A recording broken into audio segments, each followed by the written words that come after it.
మన దర్శి వార్తలు ప్రేక్షకులకు నమస్కారం. దర్శి ఎమ్మెల్యే రాష్ట్ర మంత్రివర్యులు సిద్ధారాఘవరావు సతీమణి శ్రీమతి సిద్ధా లక్ష్మీ పద్మావతి ఆదివారం దర్శిలోని క్రిస్టియన్ పాలెంలో పర్యటించారు. క్రిస్టియన్లు ఆమెకు ఘనంగా స్వాగతం పలికారు. క్రిస్టియన్ పాలెంలో చర్చిలో ఆమె ప్రజలను ఉద్దేశించి ప్రసంగించారు. రాబోయే ఎన్నికల్లో ముఖ్యమంత్రిగా చంద్రబాబును, ఎమ్మెల్యేగా సిద్ధారాఘవరావును గెలిపించాలని ఆమె కోరారు. మన భవిష్యత్తు ఇంకా ముందు చాలా స్థాయిగా ఉంది కాబట్టి నేను 6th క్లాస్ కూడా గుంటూరులో స్టాల్కస్ హై స్కూల్లో చదువుకున్నాను. ఫస్ట్ టైం అదే నేను యేసుప్రభు పాటలు వింటే రోజు ప్రేయర్ ఉండేది అనమాట మాకు స్కూల్లో. ఫస్ట్ టైము చర్చిలోకి వెళ్ళడం కానీ యేసుప్రభు పాటలు వినడం కానీ ఇవన్నీ కూడా నేను ఆ స్కూల్లోనే నేర్చుకున్నాను.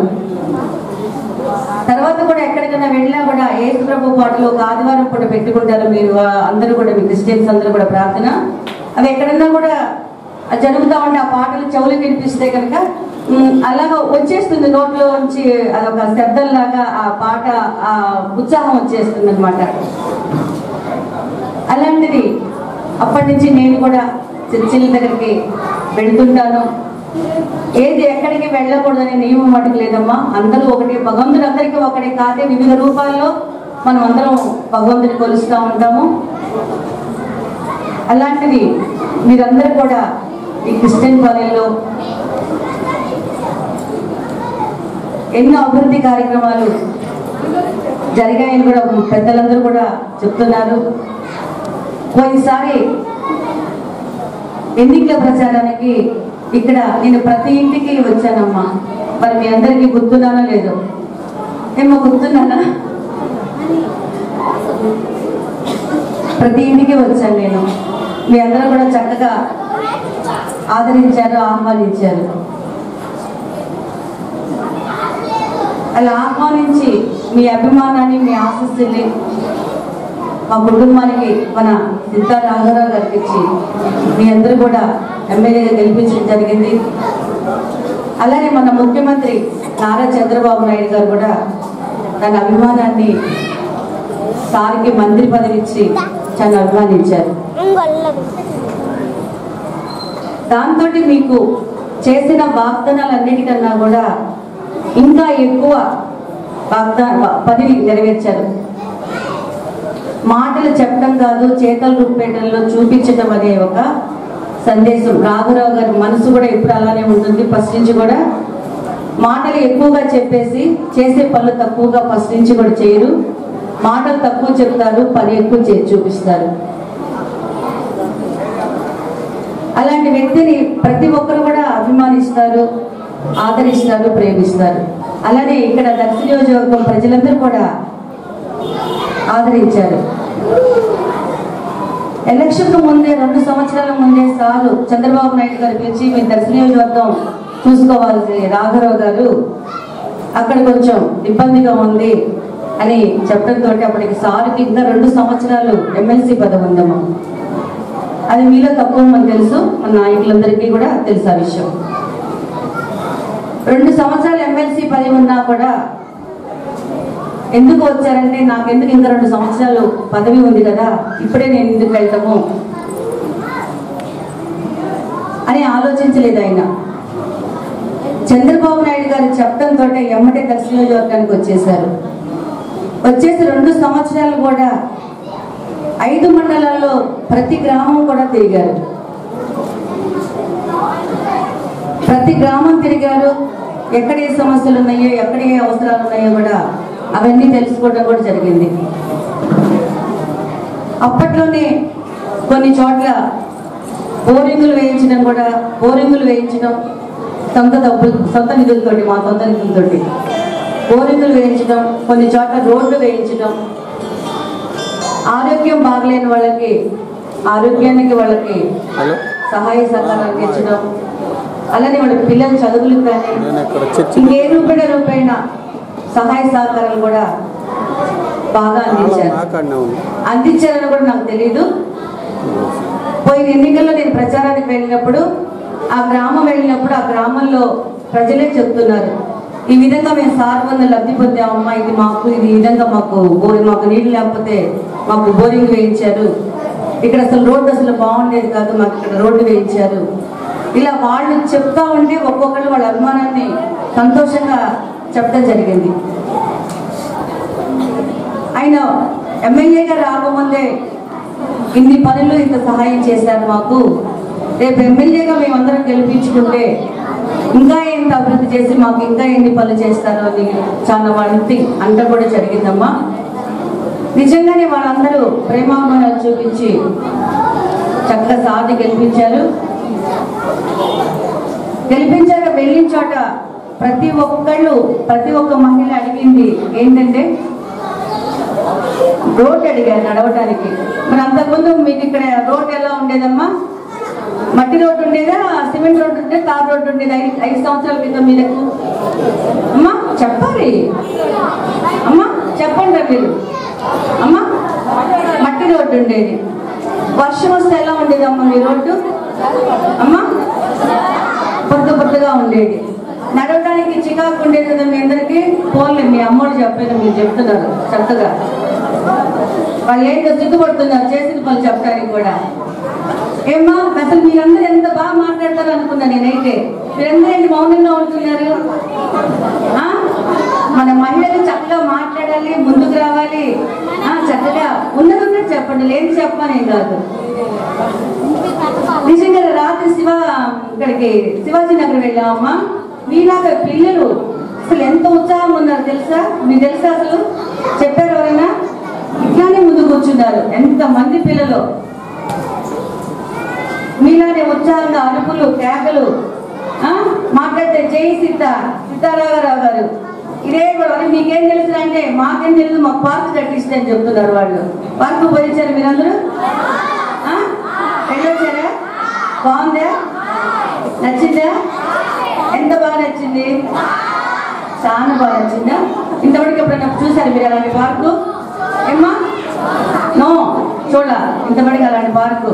మరి నిజంగా చూడండి, ఎక్కడికో చాలా ఖర్చు పెట్టుకొని ఎంత దూరం మీరు పార్క్ వెళ్ళే బదులు మరి మన దర్శలో చక్కగా హ్యాపీగా నడుచుకుంటూ కూడా వెళ్ళొచ్చు కదా. మనం సరదాగా నడుచుకుంటూ వెళ్ళి ఆ పార్కులోకి వెళ్ళి అంతా చూసేసి మీకు ఆటలాడుకోవడానికి ఎన్ని రకాలు ఉన్నాయి అక్కడ అమ్మా?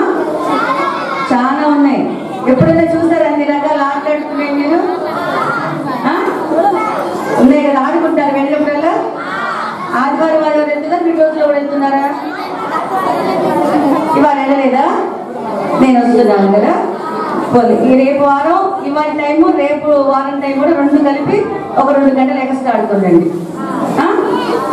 మరి చూడండి, మీ అందరికీ చక్కటి పార్కు, పెద్దవాళ్ళకే కాదు సార్ చేసిన ఉపయోగం. మీ చిన్నపిల్లలకు కూడా, పిల్లలు కూడా ఆనందంగా చక్కగా ఆడుకోవడానికి ఒక మంచి స్థలం లేదు, పిల్లలు కూడా ఆడుకోవాలి అని మన ఎవరు ఆలోచించారు చెప్పాలి? రాఘరావు గారు. మీ అందరికి తెలుసా? చూసారా? మీ అందరూ చూసారా? మరి మీ అందరి కోసం కూడా చక్కటి ఆలోచన చేసి మంచి పార్కు నిర్మించారు. ఎక్కడ లేని పార్క్ అనమాట. మన ప్రకాశం జిల్లాలో కూడా ఎక్కడ లేదు అలాంటి పార్కు. మనకి దర్శపట్నంలోనే ఉందన్నమాట. అలానే పెద్దవాళ్ళు చక్కగా వాకింగ్ చేయడానికి వాకింగ్ ట్రాక్, మగవాళ్ళకి జిమ్ము, ఇన్ని రకాల సదుపాయాలు ఎక్కడ కూడా ఉండవమ్మా. సారా వెళ్ళి కూడా 3 కోట్ల రూపాయలతోటి అది నిర్మాణం జరిగింది. అది ఒక్కటేంటి, ఎన్నెన్నో అభివృద్ధి కార్యక్రమాలు చాలా జరిగాయి. అలానే మీకమ్మా అంతకుముందు ఇక్కడ కాదు కానీ పల్లెలో నేను వెళ్ళినప్పుడు చాలా మంది అడిగారు మహిళలు. ఎవరు అడిగారంటే,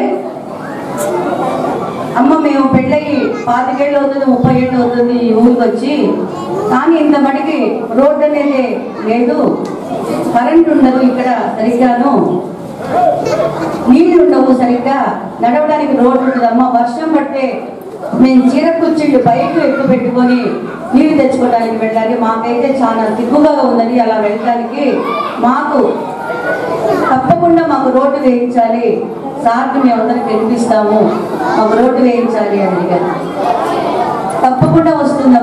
ఎందుకంటే ముందర లేచాక మనకి దినచర్యలో భాగంగా లేవగానే మనకి నీళ్ళతోటి పని, కరెంటుతోటి పని, అలానే నడిచే రోడ్డు, ఈ 3 ముఖ్యంగా ఉంటే మన సమస్యలు చాలా మటుకు పరిష్కారం అయిపోతాయి. అలాంటివి ఈ 3 కూడా పుష్కలంగా చక్కగా ఉన్నాయి. చక్కగా కూడా ఏర్పాటు చేశారు మన సిద్ధారాఘవరావు గారు. అలానే మన ముఖ్యమంత్రి నారా చంద్రబాబు నాయుడు గారు మహిళలకి చాలా పెద్దపీట వేశారు. మహిళలు అనే గుర్తింపు మన ఎన్టీ రామారావు గారు టైంలో తెలుగుదేశం పెట్టాకే మహిళలకు ఒక గుర్తింపు అనేది వచ్చింది. తెలుసు కదమ్మా మీ అందరికీ? తెలుసా లేదా? తెలుసా చెప్తున్నారు, మీకు తెలీదమ్మా? తెలుసా లేదా చెప్పాలి తల్లి? తెలుసా మీకు? తెలుసమ్మా? ఓకే. మరి అలానే మన చంద్రబాబు నాయుడు గారు ముఖ్యమంత్రి అయ్యాక మహిళా గ్రూప్ పెట్టారు. అదన్నా తెలుసమ్మా? గ్రూప్ లో ఉన్న మహిళలకి అది తెలుసా? గ్రూప్ పెట్టారని తెలుసా? గ్రూప్ పెట్టారు మన చంద్రబాబు నాయుడు గారు. మరి అప్పటి నుంచి మీరు గ్రూప్ లో ఉండి ఎంత లబ్ధి పొందుతున్నారో మీ అందరికీ కూడా తెలుసమ్మా. ఎందుకంటే మీ కాళ్ళ మీద మీరు నిలబడగలుగుతున్నారు. మీ పిల్లల చదువులకో, మీ ఇంట్లో కుటుంబ ఖర్చులకో, దేనికైనా కానీ ఒక ఉపాధి అనేది కూడా ఆ గ్రూప్ ద్వారా ఇచ్చారు. అలానే అప్పట్లో ఆడపిల్ల పుట్టిందనే భయంతో అందరూ కూడా చాలా అబార్షన్ చేయించుకోవడం ఎక్కువగా ఉండేది. అప్పుడు చంద్రబాబు నాయుడు గారు 5,000 రూపాయలు ఆడపిల్ల పుట్టి 5,000 రూపాయలు ఫిక్స్డ్ డిపాజిట్ చేశారమ్మా. అది గుర్తుందమ్మా? అది తెలుసు కదా మీ అందరికీ? మరి అలాగనమాట. అదొకటి. గ్యాస్ ఫైలు కూడా అప్పుడే ఇచ్చారు మన చంద్రబాబు నాయుడు గారు. అప్పుడు అందరూ కూడా కట్టెల పొయ్యిలు, బొగ్గులు, కుంపట్లు పెట్టుకొని వంట చేసుకునేవాళ్ళం. చంద్రబాబు నాయుడు గారు వచ్చాక అందరికి కూడా ఎవరు ఇబ్బంది పడకుండా ఉండాలనే ఉద్దేశంతో గ్యాస్ ఫైల్ కూడా అప్పుడే మొదలు పెట్టడం జరిగింది. అలాంటిది అప్పుడు తెలుగుదేశం ప్రభుత్వంలోని ఇవన్నీ కూడా మీకు మహిళలకి ఇవన్నీ ఇవ్వడం జరిగింది. తర్వాత ఇప్పుడు వచ్చేసేటప్పటికి రేషన్ కార్డులు, అంతకుముందు ఎన్ని రేషన్ కార్డులు ఉంటాయో ఇప్పుడు సిద్ధారాఘవరావు గారు వచ్చాక మీకు ప్రతి ఒక్కళ్ళకి కూడా రేషన్ కార్డు వచ్చింది, ప్రతి ఇంటికి కూడా. ఇందాక మన జేసీ గురవే గారు కూడా చెప్తున్నారు, ఎన్ని కావాలని నన్ను ఇచ్చారు. ఇద్దరు ఎవరు చెప్పారు నాకు గుర్తులేదండి.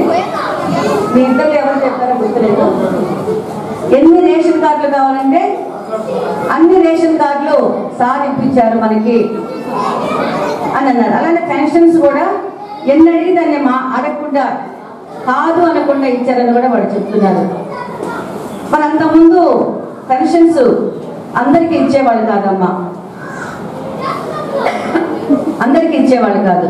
ఇప్పుడు సార్ వచ్చాక ప్రతి ఒక్కళ్ళు కూడా, ప్రతి ఒక్క ప్రజానికం కూడా, ఏ పార్టీ అని లేదు, ఏ పార్టీ అయినా అప్పటి వరకేను. తర్వాత వీళ్ళందరూ కూడా నా మనుషులు, నా ప్రజలు అనే ఇదితోటి ఉన్నారు. ఏ పార్టీ వచ్చినా కూడా, ఎవరు ఇచ్చినా కూడా సార్ పనిచేసి పెడతారమ్మా.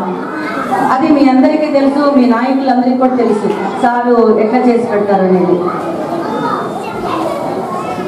అట్లా ఒక పని కాకుండా, ఒక ఇది కాకుండా, ఒక పార్టీ తరపునది కాకుండా కూడా చక్కగా ఎన్నెన్నో కార్యక్రమాలు చేశారు.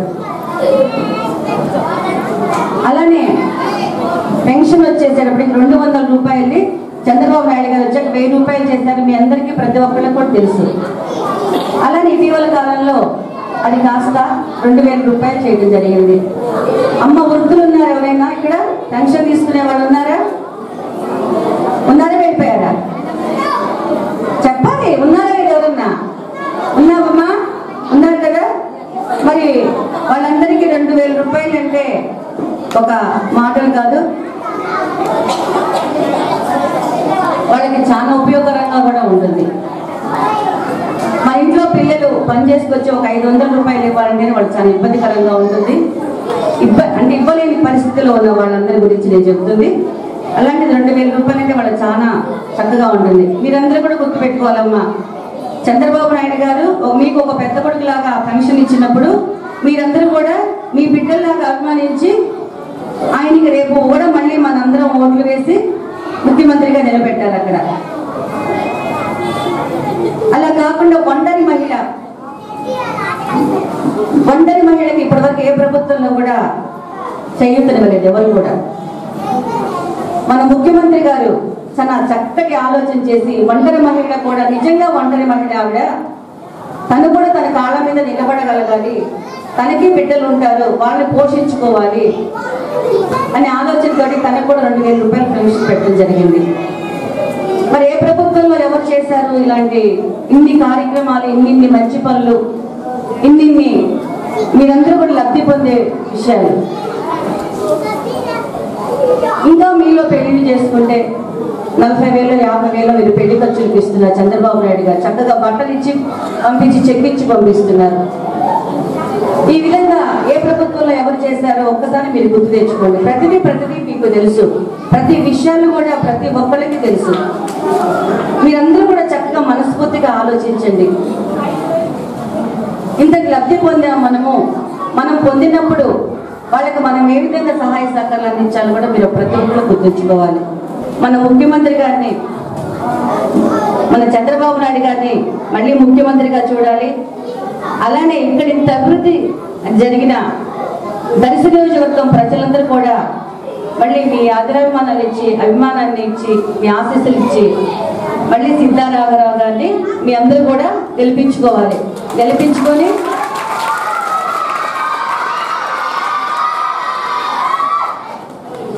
ఇంకా మీ అభివృద్ధి కార్యక్రమాలు, ఇంకా మీకు కావాల్సిన పనులు అడిగి చేయించుకోవచ్చు.